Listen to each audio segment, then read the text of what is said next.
York Knicks. I'm back. Back in New York. Well, it's the Knicks. New York. We are the New York Knicks. New York. For this new season we're about to enter, the Knicks is taking no shorts, just like winter. New York, New York. New York be about the Knicks, huh? But the best thing about New York City is K-N-I-C-K-S. Everybody say go New York, go New York, go! Go New York, go New York, go! Hey everybody, welcome to the New York Knicks podcast. Oh, God damn it. Oh, God damn it. Sorry. Anyway. Jay, are you making the show like what the Knicks used to be, a joke? Because the Knicks aren't a joke anymore. You can't make the show a joke anymore, Jay. I know. I gotta stop doing that. Okay, so yeah, it's episode 523, part of the Lineups Podcast Network at lineups.com, the Big Heads Media Network at bigheadsmedia.com, and Dash Radio. Go to the New York Knicks podcast.com/ticket club and use code NYKP for 20% off an annual membership. How you doing, Mark? Good. I was talking to my father-in-law, and he said to me, he's like, "Did you see the Knicks game last night?" He's like, "They won." I'm like, "Yeah, they're actually a good team." He's like, "I wouldn't go that far." I would. I mean, right now, I can't believe we thought they were going to have maybe the worst record in the history of Knicks records. And Well, I don't know if we thought they would be really. I guess I know we pretended to be optimistic at the beginning of the season, but yeah, our expectations were really low for this season. we picked them to finish dead last in the conference. Well, I said they would win the title, but my non-biased, I think I said they would win the title 4-0, sweeping the Lakers. But I also said that you were probably right. They'd have the worst record in the NBA. Yeah. So they're right now they're in fourth. They're above 500. It's. I mean, this is. What did we I'm think absolutely shocked. At the beginning of the season, like, here are the things we thought before preseason happened. We looked at this team and said, everyone said Randle needs to be traded. I remember saying that, like, I don't know if Randle needs to be traded. He is the best player on the team. People are being too hard on him. Mm-hmm. But at the same time, I understood everyone's point. They said Randle would just, like, he was a ball hog. He would just dribble. He didn't know how to pass out of double teams. He kept using that godforsaken spin move. And his defense, he barely played defense. What else did we say? I didn't. I added him to my fantasy team. you apparently were right. But all those things though were things that everyone was saying. Basically. My biggest criticism of him was that spin move that went into a turnover, and he hardly even does that. And when he does do the spin move now, it's actually effective. Yeah, you barely see the spin move anymore. But he shot, I think, 24% from three last season. He's shooting about 40% now, and he's taking even more. Over 40. He's like 42%. Yes. Yeah, it's crazy. Ridiculous. Fun fact, NCB says, since Bobby Shmurda has been released from jail, the Knicks are undefeated. Oh, okay. Well, there you go. That's probably it. Cause and effect. Yep. So Randle's been good. What else do we look at this team? We said we were like the only young guy that's even like remotely okay is Mr. RJ Barrett. And we were like, what did we say about RJ Barrett at the beginning of the season? Well, I guess before the season started. What was your thought in the offseason? My thought is he shows flashes, but I'm not sold on him yet. Yeah. He was like wildly inconsistent, and he started off the season like that too, but man, he's looked like a legit starter for a good 15 games now. So here's the interesting thing about RJ Barrett. So just looking at like just stats, so he's streaky at times. He has a bunch of good games in a row. Then he'll have one or two games where you're like, what the hell happened? Mm-hmm. Yep. And so like just gonna give you some stats. So last year he shot 40% from the field. This year he's shooting 43% from the field. Last year he shot 32% from three. This year he's shooting about 34% from three. And that was after a really poor start. Wait, I'm going to get to that. Okay. So those stats don't sound like he's definitely playing better, but not a ton better, right? Yeah. Okay. So then you look at the splits. This is where it gets really interesting. I was looking at this earlier. So in December, he shot 34% from the field and 12% from three. 12? Looked 12.5%. That's not good, right? No, that was Okay. 5 games. Mhm. So January he played 16 games. February he played 14 games. January. So I heard the numbers from December. January, 46% from the field, 35% from three. Okay. That's, getting respectable. Yeah, it's about league average. Yeah. If he does that, you're very happy. Mhm. Then February, 44% from the field, so about the same. Mhm. 47% from three. That's That's over amazing. 14 games. That's not even like 1 or 2 games. Mhm. That is over 14 games. He is shooting flat out better as of late. Yeah, absolutely. All his numbers are really weighted down by the December games, and there are a couple of other games where he was just trash. For the most part, though, he's been very consistent. So my question to you is, I'm moving on from Barrett. Sorry. How dare you move on from Barrett? How dare you? How dare you move on from Barrett? I was not ready to change topics, Jay. Sorry, I forgot it was your show. Is Elfrid Payton crapping his pants now that the team looks unstoppable with Derrick Rose starting? Why are you gonna crap the pants when you're never getting off the bench? Yeah. By the way, also, just I was looking at the splits for Julius Randle. Yeah. And so December, he started the year like on fire. 53% from the field and 52% from three. So that was great. Mhm. January, he was 45% from the field, 33% from three. And then February, about 50% from the field and 46% from three. His down month was January, where he was 33%, but generally he's been goddamn awesome. Yeah. But anyway, yeah. So if you're Elfrid, so here's a question: is it going to be? Oh, by the way, where we are as far as what has happened, the Knicks they beat Detroit last night. They beat the Pacers the night before, and they scored a lot of points against the Kings pretty recently. That's kind of where we are, right? Yeah, that was the 144-point game, right? 140, and the Knicks are now 18 and 17, right? I thought it was 17 and 16. Is it 18, 17? I don't know. We're the worst. I don't know. I mean, I'm predicting the future. Either way, they're a half a game. It is 18 and 17. Okay, they're a half a game above 500, which we were arguing, will they get to 17 wins all season? So yeah, I get those. So the Knicks' worst season ever was 17 wins, which they've done twice. And it was arguable, especially with a shorter season, would the Knicks get to 17 wins this season coming into the season? So that episode did not age well. I mean, like everything about the season, obviously IQ, we had no idea he'd be this good. Mm-hmm. Obviously, Mitchell, even though Mitchell Robinson's injured now, he looked a whole lot better. And the biggest thing we did not account for, and also Julius Randle's defense, it's awesome. But we did not account for what it is like to have a really good coach. Yeah. I saw people saying, what's the point? Like some teams say, like, we don't have a team that's win now, so we don't need a win now coach. Apparently, you just always need a win now coach. Well, that's what a lot of people said coming in. They were like, if the Knicks aren't going for it, this is not the right coach. I don't know what. Don't you always just need a good? Yeah, don't you always need a good coach? What's the point of having a coach that's not good? In fact, I would probably argue it's more important to have a good coach with a young team than it is.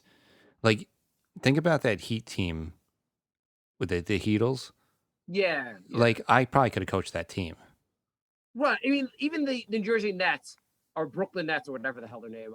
Steve Nash, he's obviously a great basketball mind. You don't need that much experience to go, hey, Durant, Harden, Kyrie, be awesome. Right. Yeah. Actually, all you need Steve Nash to go is, hey, could the three of you guys play in the same goddamn game? Is there any way we can all play the same night? They're like, we did once.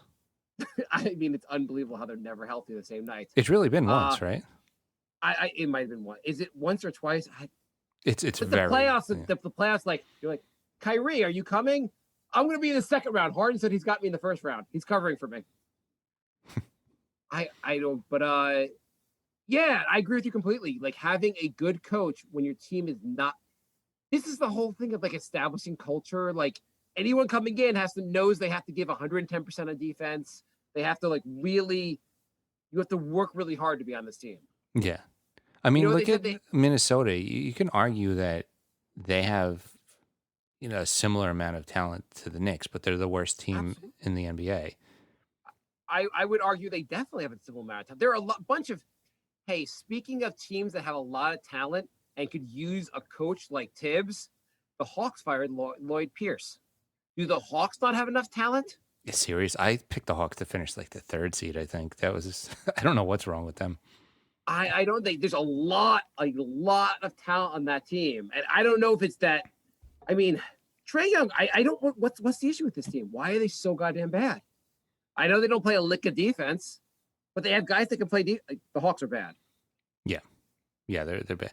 The East is weird. I mean, there's 3 games separating 4th and 11th. The East is just, it's a wild west right now. Right. Someone's the Knicks are only a game and a half out of 11th place or something. Or it is.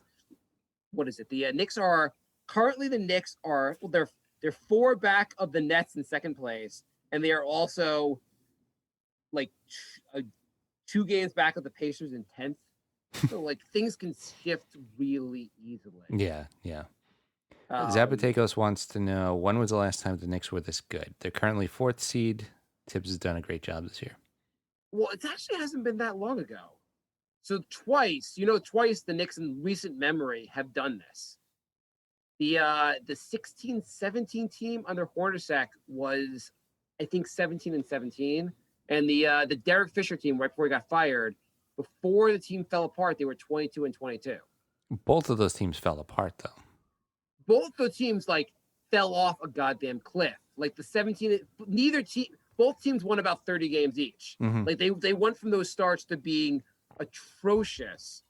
So here's a question for you, Jay. The Knicks have done in the last 10 years, they've done this twice. They had records around this number, this many games in. Why is this team not going to fall apart? Why is this team different, Jay? I think if they stay healthy, they have a good coach. They have a few young people that have all taken a leap. Yeah, you have Randle, Barrett, who have clearly gotten better. Mitch has clearly gotten better, and he's coming back. You have... When is he coming back? After the All Star break, I think. Okay. But he'll be back at some point. He's not dead, he's coming back. Derrick Rose has fit in seamlessly and looks way better than he did the last time the Knicks had him. Way better. Which By is the way, who's not shitting his pants for Mitch coming back? Nerlens Noel, who's looked goddamn awesome. He's solidified his role on this team. I want a long-term extension for Mitch and Nerlens Noel. Oh shit! Sorry. What happened? No. I messed up the video. Okay, it's fixed. Thank you. Okay. Thank you, people. Okay. No, technical difficulty. We're new to Twitch, so yeah, it's fixed now. But the Nerlens Noel has looked really, really. It's amazing how the team has not missed a beat in Mitch's absence. Noel looks really good. Maybe he just needed a chance. I mean, hey. So I actually have a game for you. I have a game for you real quick. So because this goes in some of the topics. Okay. I want to play with underrated, overrated. Okay. I'm going to name something, and you're going to tell me why it's underrated or overrated. Okay. Sound like a plan? Yeah. I'm going to cover some of the topics we covered already, but making the playoffs / being over 500. Is that the same thing you're saying? I'm saying is it underrated or overrated? Those are your two choices, and you tell me why. But you said 2 different things. Okay, making the playoffs. Making the playoffs. Underrated or overrated for this Knicks team? I would say underrated. Why? To get experience for all the young guys, what it's like in the playoffs, something to build off of. Here's the counter. Remember those years that Melo would get the teams to the playoffs and they were one and done. They got swept by the Celtics. They got run out of town by the Heat. Yeah, but the team that the Knicks got to the second round was a bunch of 40-year-olds. It wasn't sustainable. This is a bunch of young 20-year-olds, so it's actually something that you can build off of and keep going. Okay. the Knicks wins lately. They've been winning a bunch of games lately, but all the matchups are against inferior, like weaker teams or teams with injuries where they're missing like vital players. Like the Pacers were missing 3 starters, or 3 potential starters. Underrated or overrated? The Knicks wins as of late. Underrated. I mean, they're still winning games, and this with the way the season's going, players are missing games all the time. It's, I mean, just going by my fantasy league, having a full team and on any given night is hard anyway. Plus, the Knicks are missing guys. Okay. I mean, the Knicks are Randle's- down 2 starters right now. Say what you want about Alfred, he's a starter. The Knicks are down 2 starters, and they're still winning. I mean, you're really like stretching there, going like a start. No one wants him to start anymore. Well, Tibbs does. Anyway, Mitch is think, huge. I'll pick one. But do you think what happens? Elf is going to be back very soon. The Knicks play the Spurs on Tuesday. He might be back for that game. What happens? I think he goes back into the starting lineup. Really? I Rose think has looked really good. he Why? has. If anything, why would you put Elf in like the second unit, or Because or just see what you have with Frank? I think Tibbs likes the way IQ and Rose plays together. Also, you don't want the bench to be a complete dumpster fire. So, like, What about it's? I mean, they've been 3-0 since he's been out. It hasn't been that big of an issue. well, he hasn't been playing. No, I'm just saying he hasn't been playing, and they've been winning games. Why do you need him to play anymore? Oh, you're just saying Like- don't play him. Like you're just done. Oh yeah, I'm saying he lost. Sometimes you get injured and you lose your job. He lost his job to Mitch. I I mean, mean- sorry, to a Frank. Usually, when the starter loses his job, he goes to the bench. He doesn't just go out of the NBA. Well, I mean, I think the Knicks are trying to trade him. If any team wants to give him a second round in 2037 for him, that's going to be fine. But otherwise, is it crazy for him to have lost his job to Frank, or at least give Frank a chance to really like, hey, Elf, you and Frank are going to switch off playing some nights, and but you're no longer a starter. Have you become a Frank truther? No, I become a Rose looks better in the starting lineup truther. And you know what? Like, he's here anyway. Why not? Like, it's the Knicks have been playing fine without Elf. Like, hey, maybe we just don't need you. We look pretty good without you. I don't know. I don't think he's as bad as people give him credit for. He's not great, No. but like I'm fine with him off the bench. So I agree with you in the sense of he's not as bad as like people give him way too much crap. He People can want drive to to the basket. literally like crucify him on the altar of MSG. Yeah, and it's to the point. Like, I mean, Randle. This is how they treated Randle last year, and Randle now is like team MVP, and he is an All Star now. He's since we skipped a week and we missed the week where he became an All Star. It's weird. Oh yeah.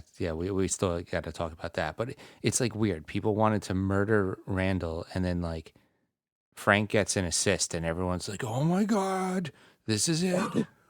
He made a steal at the end of the game, and I saw somewhere like there's on a comment they were like, because I'm talking in the end of the Pacer game where he got a steal to win, helped steal the win, Mhm. and they were like, Rose deflected the ball, so like Rose really had the steal. Don't come at me though. It's true. It was a great play by both players. It was awesome. Okay, so underrated, overrated, and I do feel like it's kind of on the one hand, I would not mind Elf goes, I'm healthy, and like Tibbs goes, hey, Frank's looked good in the last couple of games. I want to see what we have here, so I'm going to keep playing him a little because it's easier to keep Frank than it is to keep. I guess as far as next season, who would you rather keep, Frank or Elf?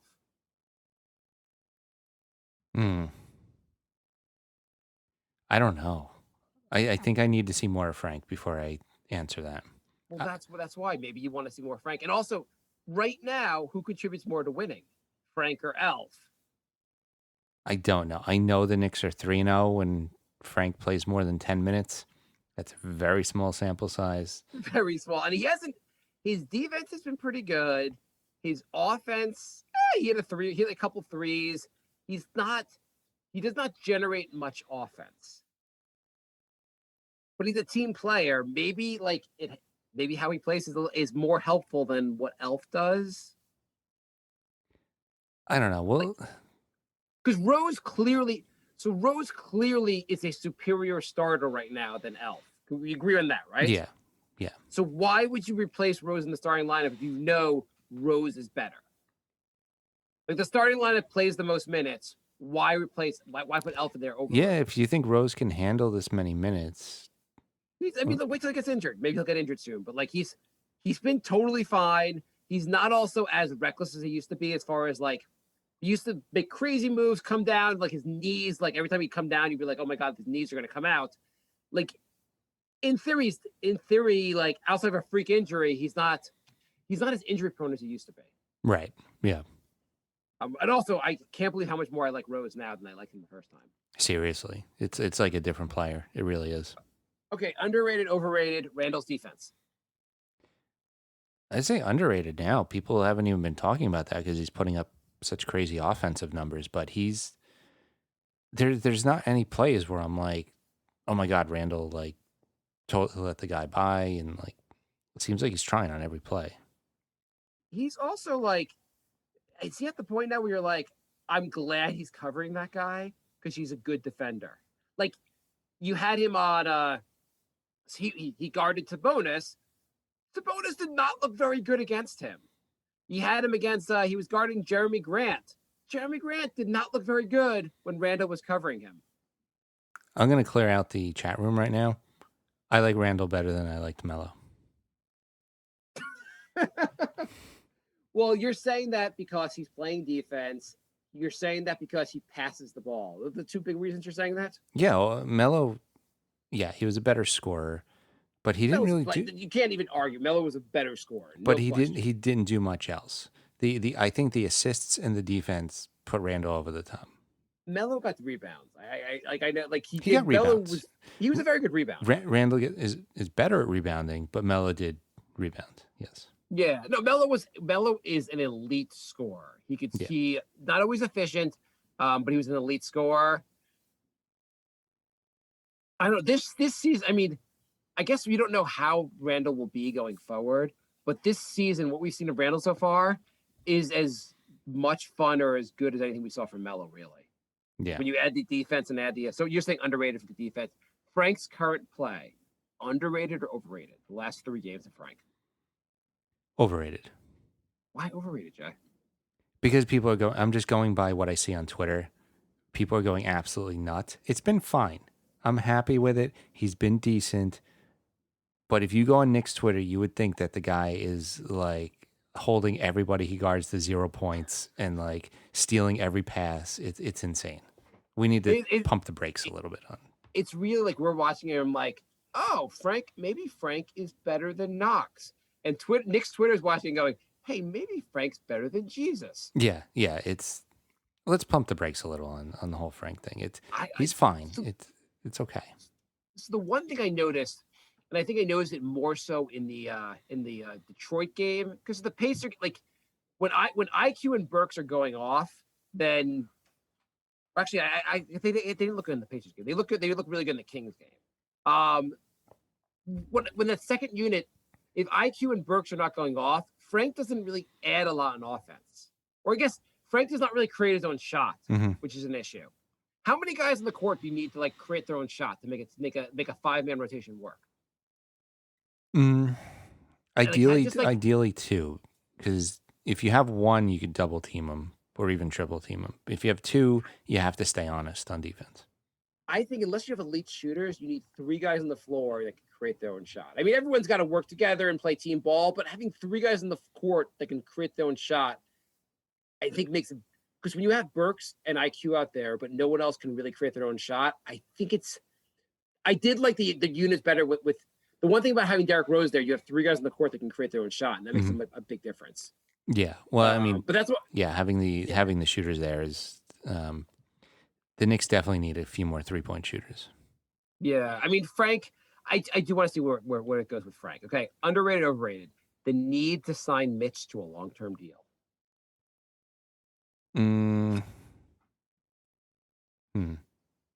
Because I mean he's been out.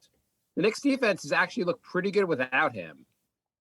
And also, as someone pointed out online, the Knicks got Nerlens Noel, who's goddamn good on defense for pretty cheap. Like, do we need to pay a lot to get Mitch long term when like centers just are really like inexpensive these days? How old is Noel?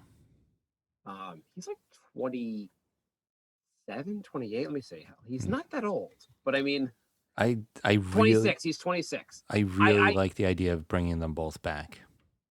Having 2 rim protectors is pretty awesome if it's like not too expensive. Yeah. How much do you think Mitch is?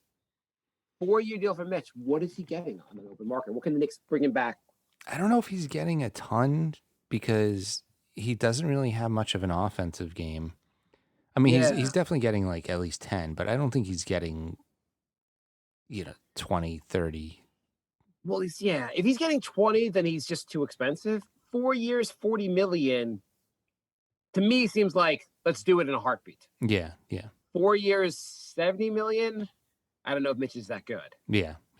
And if you can get same thing, if you can get both of them for the cost of like, you can get them both for like 15 to 20 million a year for both of them, then you have really elite rim protection for 48 minutes a game. Yeah. Okay. And that's huge. Yeah.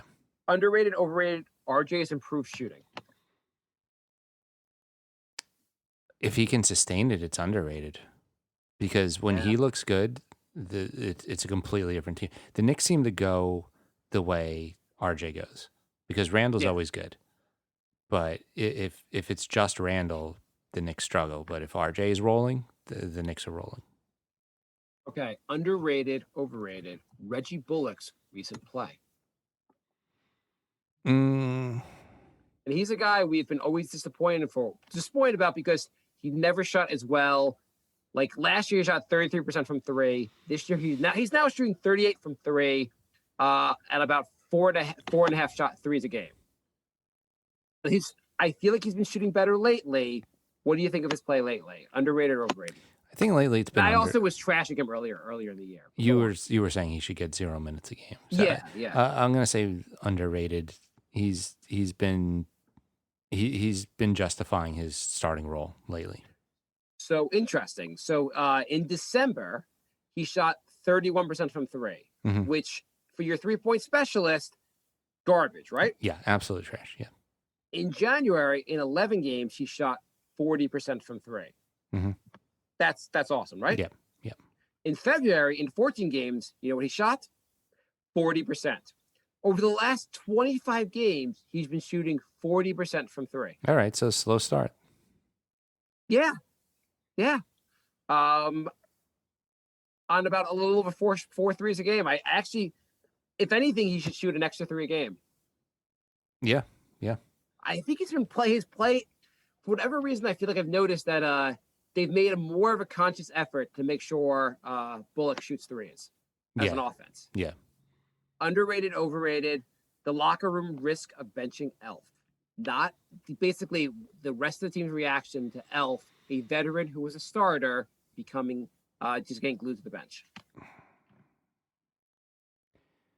I think a little overrated because he'd be getting benched for Rose, and the young guys seem to really look up to Rose. So it's not like you're benching him for like, if Dennis Smith was still there and you were benching him for Dennis Smith, like you're benching him for an ex MVP that most of the team really like kind of, So respects. Austin Rivers is like, hey, come sit next to me, man. I know how it feels. Yeah.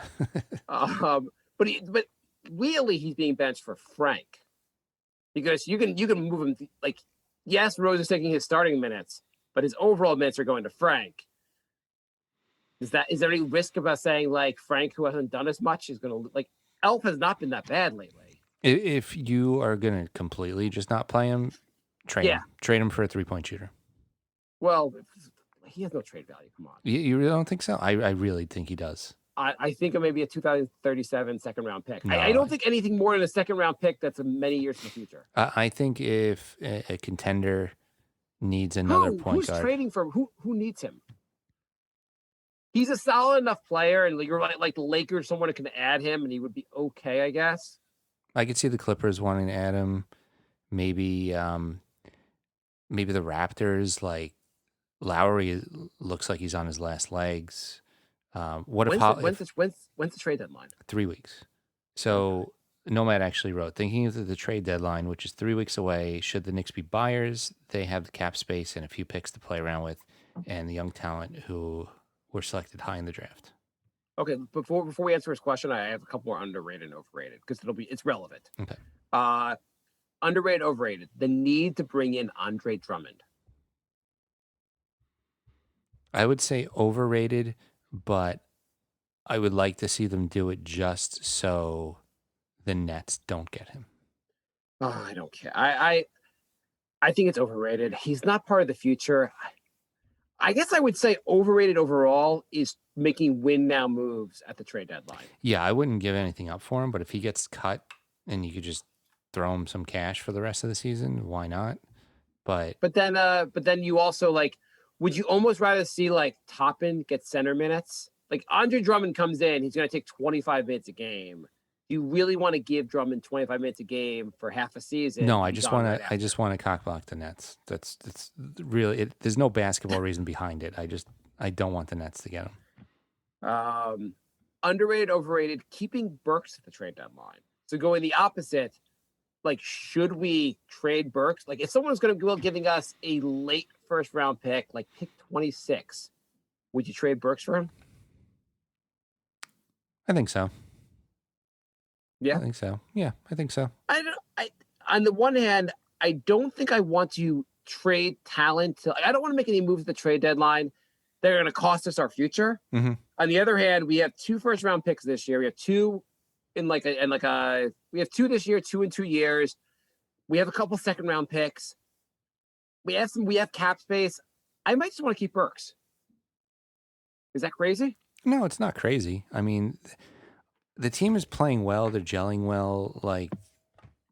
To possibly mess with chemistry is dangerous. On the other hand, you got to think, is Burks part of the future? And if not, maybe a first would be good. So Burks is, not everyone has to be, you're not necessarily have to build around him, but you could also bring him back next year. So Burks is 29, Mm-hmm. which isn't the youngest player in the world. Mm-hmm. But you know what he's shooting? He's shooting 41% from 3. The guy can get buckets, basically. Isn't it nice to have a guy in the second unit that can get buckets? You think he's going to get that much worse? I don't have a problem with Burks, and I'm not saying we should trade him. You have to look at the offer and see what's out there. But I wouldn't actively look to move him. Yeah, but in February at least, he's been shooting 42% from the field, which is okay, and 40% from 3. Mm-hmm. I don't know. Having guys that can shoot in this, the Knicks, at some point, it's just hard to it's one thing to say, I don't want to trade away guys to get win now, but it's also you got to bring some guys back next season, right? For chemistry. Yeah, but I mean, they're obviously going to bring back the young core. Of course, yeah. Okay, and underrated, overrated, making a trade for an All Star this season. Going in for Oladipo, Beal, just trying to make a trade to bring in a quote unquote star. Overrated. Season. Why?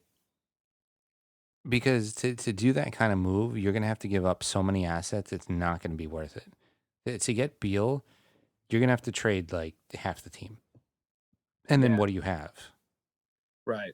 I kind of think our biggest asset we have now is cap space and draft picks. See what you can do with those this offseason to make this team better. Yeah, I don't think there's a guy out there, even Beal, who's that good that you're going to be able to make a really good team and not. I mean, to make the trade work, you're going to have to trade up so many assets. Then you're just going to have the Wizards again. Facebook questions. Jorge writes, "Who's better, Reggie or Frank?" Reggie Bullock or Reggie Miller? Yes. I can't even tell anymore with these Frank questions. But yeah, who's better, Bullock or Frank? I think Bullock. Yeah. I don't think Frank is such a better defender than Bullock is compared to how much better of a shooter Bullock is than Frank. As much as I know Frank hits a 3-pointer every once in a blue moon, Reggie's hitting a decent rate of threes now. I was gripping on him earlier in the year, but now I feel like he's justified his playing time. Yeah. Rue writes, so fun to still be rooting for the team in March. Normally we stop watching after January, so I'm just excited we have a team to root for. Any trade deadline targets you think we can get without selling the team? See, that's the thing. Like, they're actually fun to watch too.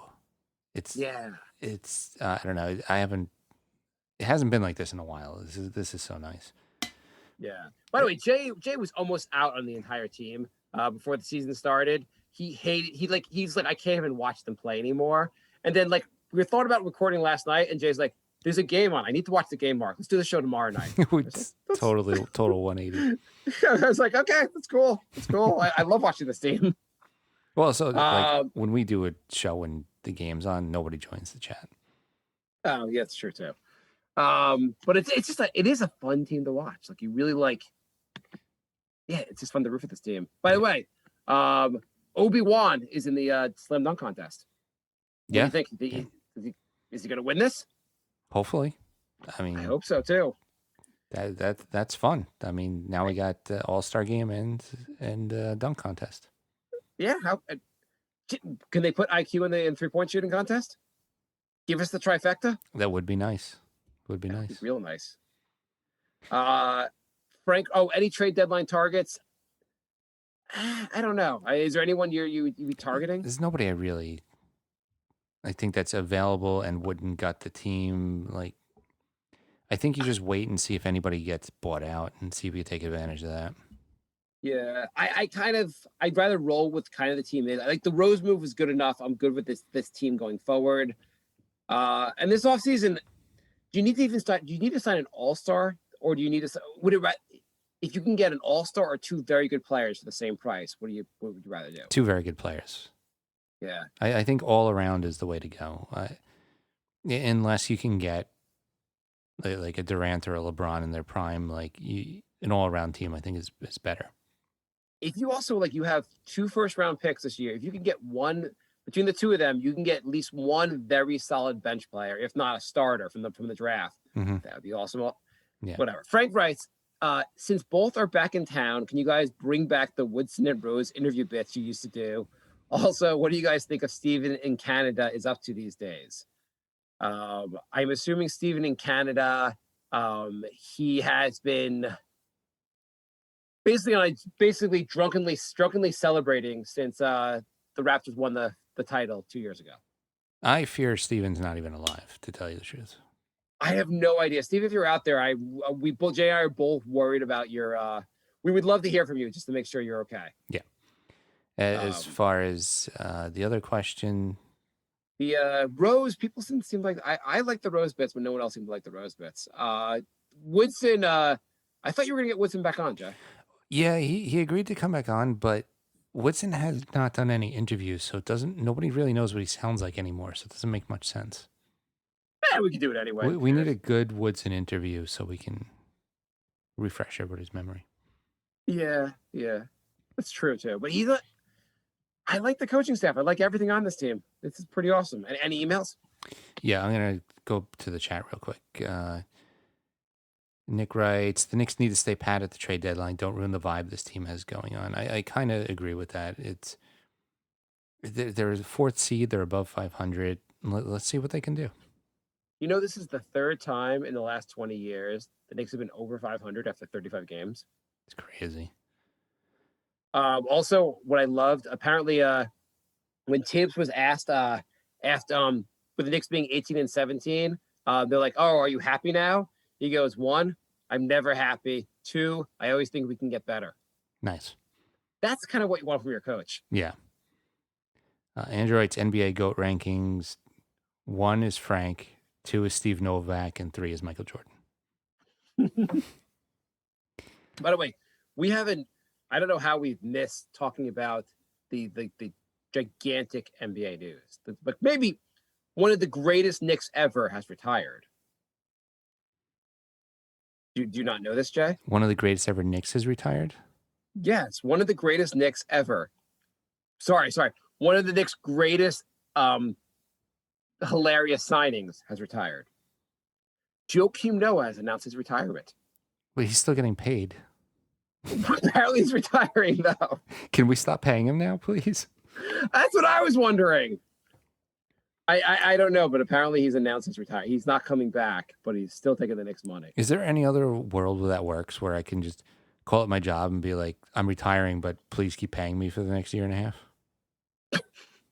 Jay, your company's like, hey, Jay, instead of giving your salary this year, we're going to divide it up over the next 3 years. Is that okay? Sure. Actually, what the hell's wrong with you? We're not even asking. We're telling you. We're just doing that. Well, I mean, even you heard with a mess with Bobby Bonilla where they were like, we owe Bobby Bonilla $5 million, whatever the number was. Hey, Bobby, can we pay you $1 million a year for the next 25 years? You want crack? Sure. Yeah. That's going to work out well for you. It's so weird. Nomad writes, the win now is Victor Oladipo. He's looking for a long-term contract. Oladipo still doesn't look like he's recovered at all. And he writes Oladipo for Knox and Austin Rivers plus a late first. I mean, that trade doesn't sound so terrible, but I'm not convinced Victor Oladipo is the guy. I guess any of these guys, why don't you sign them in free agency? You're going to have to sign them anyway. Why get them now? Yeah. Or hey, why give up a first for it? Why give them a first? I agree Knox and Austin Rivers would be almost nothing. I also don't think that's going to get it done. Yeah. Jorge writes, did you see Kyrie complain about the Nets being the team who has to battle the most odds? They got 3 superstars and they believe they're the underdogs. I mean, what is? I did not see that, but wow, Kyrie. He must be fun to talk to. Kyrie is something else, I tell you. Holy crapola! Yeah. Jonathan writes, Frank had a good game against the Kings where every player played good, by the way, and here comes his lovers to say that he's the second Jesus or something. I hope we trade Frank, and not because I don't like him. I do, but it's because his fans are so unrealistic. Yeah, I mean, his fans are... By the way, what do you think of Dennis Smith on the Pistons? He's now their starting point guard. It is interesting that they're starting him. I mean, he's not. I mean, the team is just really bad, so they're like, let's just see what we have with Dennis Smith. It makes some sense, right? Yeah. Plus, the 2 people who would be in front of him are both injured, so that helps. Yeah. He hasn't been... he didn't look so hot against the Knicks, so he got some steals against the Knicks. Yeah, he had, like 3 consecutive plays with a steal or something stupid. stupid. Yeah, he had 3 straight steals. He didn't shoot particularly well, but he's had some other games where he shot like semi-decently. He's also had a couple games where he's been shooting air balls. He's been all over the map. Yeah, I mean, he hasn't barely played in 2 years. So yeah. Do you think the Knicks will regret giving up Dennis Smith? No. Yeah, I don't see that.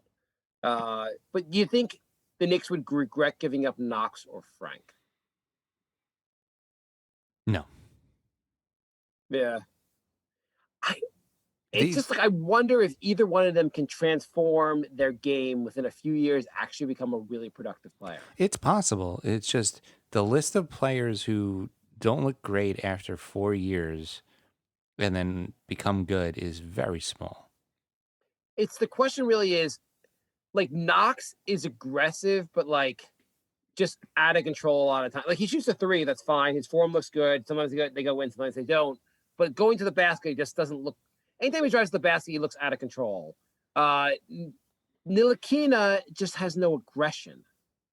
Mm-hmm. Like, do you think Ntilikina can, like, at some point will learn to be aggressive? Maybe if he gets his confidence up a little more. I feel like I don't know. He needs to hit a couple shots and there's. I don't know. I don't know if it's a confidence thing or I don't know. I don't need him shooting 25 shots a game, but I need him looking for a shot a little more. And like, you know what? The crazy thing was, I've been watching Derrick Rose. I was watching the Detroit game, and I was like, wait a second. You know what I'm watching? This is what the Knicks look like with a real point guard. I don't think I've seen this in a while. Yeah. A point guard who actually can break down the defense. He can shoot from the outside. I mean, Elf just can't shoot a 3 for his life. Like, Derrick Rose is not like an all-star, obviously, at this point, but he looks pretty goddamn solid. Yeah. I don't know. I question whether Frank will ever get to that point where, like, we'd regret giving up on him. See, DB Classic agrees with us. We should wait for free agency. We don't need to trade now. Zapategos writes, will the Knicks stay and finish above the Heat, Raptors, and Celtics this year? What seed do you think the Knicks will be by the end of the year? I think they probably settle in around 8th seed. Yeah, I do too. I think it's insane that halfway through the season they're above those three teams. The schedule gets a lot harder from here. Have you looked at the schedule? I have not looked at the schedule, but So I would give you believe- so the All Star break is coming up very soon. And the Knicks have, I guess, coming up. They got this week. They play the Spurs in Detroit. You got to figure they should be able to beat Detroit. It'd be great if they could beat the Spurs, but like maybe 1-1 this week, or maybe 2-0. Who knows? Out of the All Star break, they have Milwaukee, OKC, Brooklyn, and Philly. Not great. Not great. Mhm. And from there, it just they don't have exactly an easy schedule going forward. Mhm. They're probably going to finish around 500 or maybe a little bit below. I'd love to say they'd be above 500, but I just don't know what's going to happen. So I think 7th or 8th, probably 8th seed is probably where we're going to end up, which I'd be very happy with. It'd be totally fine. They made the playoffs. It'd be great. Well, not anymore. Now they have to do the play-in game. Well, whatever. Just getting there in general. Getting to the playing game, I mean, based on our expectations of what they've done, like just getting through the season and being close to 500, I'd be very happy. It'd be a lot to build on. Yeah, I mean, considering we thought they would be last, it's amazing. Right. And I really like, if Tibbs can get this roster and this team to around 500, I have some faith that this team could then improve the roster in the offseason and keep getting better from here. Yeah. Eamon wants to trade Peyton and let Frank play the backup minutes, and then quickly we'll have the ball more in the second unit. How do you argue with that though? Like, doesn't that sound like a better idea for both the future and for now? Yeah. No, I agree with that. Yeah, I just want to see, like, if you have Frank here, there's no reason to, like, as much as I can't see him getting a lot better, I'd like to see what the second unit looks like with Frank playing for like a 10-game stretch. And DB Classic was talking about if a player is going to leave after 4 years with no progress and then become decent, it'll be from the Knicks. And then we could have a Knick effect from an ex-Knick. Yeah. Yeah, I could see that happening. Let's see. Blandbright says if they make the playoffs, it's a huge success. That's the change in the culture that will affect the free agencies.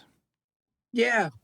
I do think that also, like, the team, like, free agents now look at the Knicks and go, wait a second, they're building something. So there's a better chance like a decent free agent wants to sign here now. Yeah. Hey, you asked me before the show to look at Nikola Vucevic's stats. Yeah. So you said, what should I look at? Just explain what you want me to look at. His last 5 or 6 games, what he's been doing on the court. The last 5 or 6 games from Vucevic, who did or did not make the All-Star team? I don't think he did, right? Yeah, I don't remember. I just saw Randle made it, and I didn't read anything else. Yeah, me too. I was very happy when Randle made it, obviously. Yeah. So he got 14 for 26. 34 points, 28, 20, 37. I mean, rebounds and assists too. Like last week, he went 30, 16, and 10. Today was 29, 15, and 8 with 5 threes. Like just monster numbers. Good for him. And he's shooting over 50% almost every game, taking all those threes too. He's a very good player. The Orlando did beat us pretty recently in a very frustrating win. I just wanted to say the point that, like, highlight, hey, Vucevic should have made it over Randle. Just letting you guys know that. he's on my fantasy team, so I'm very, very happy about that. I thought maybe I thought he made it. Let me see who actually made it. Yeah. While you look, I'll read another email. Jorge writes, "What do you guys think about the second half schedule? Also, whatever happened to the predictions you guys did about upcoming games?" So he's talking about we used to look at the upcoming week's games. Yeah. Okay, so the predictions for the upcoming games, the 2 games they have this week are going to be against before the All-Star game are going to be against Detroit and the Spurs. I think 1-1. Spurs are pretty darn good. And if the Knicks beat the Spurs, they'll lose to Detroit. I just think one or the other is going to be a loss. What do you think? Spurs and what? The Spurs and the Pistons. I mean, they got to beat the Pistons again. Pistons are just terrible. The Pistons do not look great. I think they could beat the Spurs too. Spurs are beatable. Yeah, and Spurs are pretty good though. They're a very, very good team. Yeah, yeah. Um, I say they win both. okay, that sounds pretty good to me. Yeah. Um, We have one more email. okay. Mr. C writes, "Hey guys, is it me or have the referees been really inconsistent this year? For example, I really don't get the foul calls inside versus outside the 3-point line. Can you explain it for me? Why is the slightest touch outside the 3-point line enough for a shooting foul, but in the paint, Randle and RJ have to be knocked to the floor to get any call? I love that we finally have a player IQ that can draw fouls, but would prefer if these touch foul calls didn't exist. I also still don't get why a penalty is worse, clear path foul, when the team is touched breaking from halfway line, but not when your last guy back deliberately grabs or hacks them when they're going for a layup." Yeah, but Vucevic made the All Star team. Okay, I should have. Yeah, I agree completely. We've been saying this for years. You get you slightly touch or just blow. You blow on the guy and then shooting a three. It's a foul. You punch him in the face under the basket, and it's not a foul. In the same respect, you know what the NBA always calls these travels where you're standing and then you start driving and they you fake a three or something and then you start driving and they call it a travel. Mm-hmm. And they call those all the time. On the other hand, every goddamn All-Star drives to the basket, takes 7 steps, and doesn't get called a travel. Yeah, the other day, quickly, it was last game, quickly just jumped into the opposing player and got the call. And if it wasn't a Nick, I would have been like, oh, that's so cheesy. Yeah, even so, I love Quickly, but he even does some of the cringe-worthy, I'm like, really? Are we doing this now also? Even though I like him shooting the free throws and all that, I hate that part of the game. Yeah. So Yeah. the other night so against Detroit, he had 2. I think he was trying to draw the foul where he sidestepped and shot a 3 and he was kind of trying to draw the foul, and I think one of them he got a 4-point play on, but it was just such a, I don't know, just he does some of these shots where I'm like, well, that's a stupid it went in, okay, never mind. Yeah. But yeah, I was thinking the way the game is reffed is very strange. It's the touch fouls outside the 3-point line are borderline ridiculous a lot of the times. yeah. I mean, so we haven't recorded in I guess 2 weeks, so we missed the Golden State game. The Knicks lost the Golden State game, but when you watch Steph Curry, and obviously I've watched him over the years, but I don't watch him all the time. And when you're rooting against Steph Curry because your team is playing them, he murders you sometimes because he shoots so many shots that are just horrendous shots that seem so forced and they go in. Mm-hmm. But anyway, do you think IQ could do that also? Do we have is IQ that good of a shooter where he will develop this is year 1. In a few years, are we going to be? Do you think he can get to the point where he's this as lethal as a Curry? Well, not as lethal as Curry, obviously, but yeah, I don't know. Let's settle down. How excited are you about his ceiling? Basically, I guess. I mean, he has the record for at least the last 20 years, highest. Most he had was it the most free throws made in the first 100 free throws of a season. Yeah, yeah. He's an awesome free throw shooter.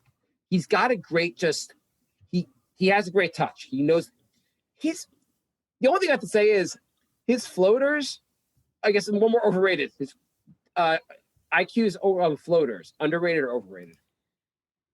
I'd say underrated. I'm going to say overrated a little bit. Yeah. He's not been that great on his floaters. His shooting percentage inside the arc is not amazing. No. Yeah, I don't know.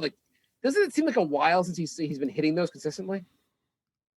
Yeah, it's been more hit or miss than before. Before it seemed like every shot was going in.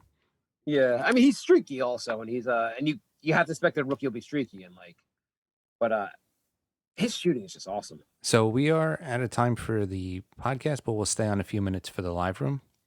Okay. So twitch.tv/crumpledbacon is the Twitch channel. You can follow us on there and you will get notifications whenever we go live. we do this show, we do our comedy show, and we do some video game stuff. So check that out. And here's the goodbye song. Stick around in the chat, and we'll talk for a few more minutes. Just want to say one thing before we end the show. Yep. Are you amazed that Mills and Perry got us an All-Star? I am.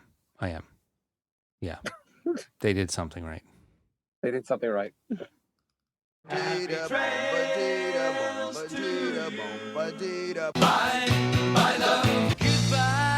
everybody. It's all over. Goodbye. It's time to go. This is the end.